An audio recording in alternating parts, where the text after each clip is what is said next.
John అనే ఈ వ్యక్తి తన వెంట్రుకలని ఎక్స్పైర్డ్ డిటర్జెంట్ తో కడుక్కోగా నదిలో ఉన్న చేపలనేవి చనిపోయాయి. ఆ రోజు రాత్రి ఇతను మొదటిసారిగా చేపని కాల్చుకొని చాలా సంతోషంగా తింటాడు. రాత్రి కొన్ని పక్షులు మిగిలి ఉన్న ఆ చేప మాంసాన్ని తింటాయి. ఉదయం ఇతను నిద్ర లేచి చూడగా ఆ పక్షులు కూడా విషం కారణంగా చనిపోయి ఉంటాయి. దీంతో ఇతను బ్రేక్ఫాస్ట్ లో ఆ పక్షిని మంటల్లో కాల్చుకొని తింటాడు. జాన్ అనే ఈ వ్యక్తికి బ్యాంకులో 4 లక్షల అప్పు ఉంది. దీంతో ఇతను నదిలో దూకి ఆ దేవుడి దగ్గరికి వెళ్ళడానికి ప్రయత్నిస్తాడు. కానీ ఇతను చనిపోలేదు. సిటీకి దూరంలో ఉన్న ఒక చిన్న దీవి లాంటి ప్రదేశానికి వచ్చి చేరుకుంటాడు. జాన్ ఆ బ్రిడ్జ్ పైకి ఎక్కడానికి ప్రయత్నిస్తాడు. కానీ ఇతని వల్ల కాదు. ఇతనికి ఈత కూడా రాదు. ఇక్కడ నుంచి బయటపడడానికి చాలా ప్రయత్నిస్తాడు. అన్ని విఫలం అవడం వల్ల ఇంకా నా వల్ల కాదు అని ఆ దేవుడి దగ్గరికి వెళ్తూ ఉంటాడు. సడన్ గా అప్పుడే ఇతని కడుపు నొప్పిస్తూ ఉంటుంది. దీంతో ఇతను ముందు కడుపు నొప్పి పోగొట్టుకోవడానికి వెళ్తాడు. ఇతను పొదల మధ్య కూర్చున్నప్పుడు ఇతని చూపు ఒక ఎర్రని బెర్రీస్ గుంపు పైన పడుతుంది. జాన్ ఆ బెర్రీస్ ని తీసుకొని తింటాడు. ఇతనికి తన చిన్నతనం గుర్తొస్తుంది. దీంతో ఇతను చాలా సేపు ఏడుస్తాడు. ఫైనల్ గా ఇతను ఇలా ఫిక్స్ అవుతాడు, నేను అందరినీ వదిలేసి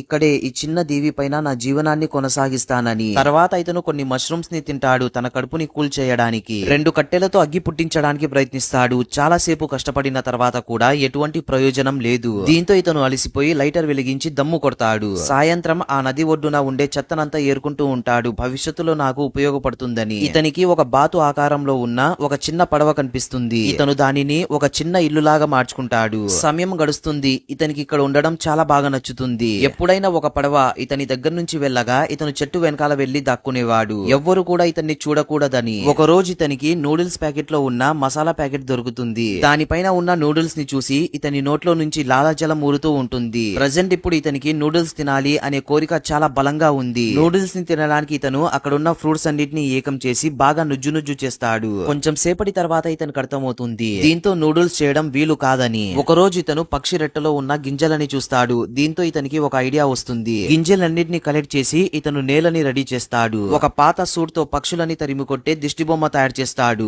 ఇంకా ఇతను పంట చేతికొచ్చేంత వరకు వెయిట్ చేయాలి. కొన్ని రోజుల తర్వాత మొక్క మొలకెత్తుతుంది. ప్రతిరోజు ఇతను ఎక్సర్సైజ్ చేసి తన చెమటని ఉప్పులాగా వాడుకునేవాడు. చాలా రోజులు వెయిట్ చేసిన తర్వాత పంట ఇతని చేతికొస్తుంది. ఫైనల్ గా ఇతను వాటిని బాగా పిండిలాగా చేసి నీళ్లు వేసి బాగా కలుపుతాడు. ఒక బాటిల్ సహాయంతో చపాతీలాగా చేసి క్యాన్ మూతతో చిన్న చిన్న పీసుల్లాగా కట్ చేసి చాలా రోజులుగా తన దగ్గరే దాచిపెట్టుకున్న ఆ మసాలా ప్యాకెట్ ని దాంట్లో వేస్తాడు. ఇంకా కొన్ని సైడ్ డిషెస్ యాడ్ చేసి చాలా సంతోషంగా దానిని తింటాడు.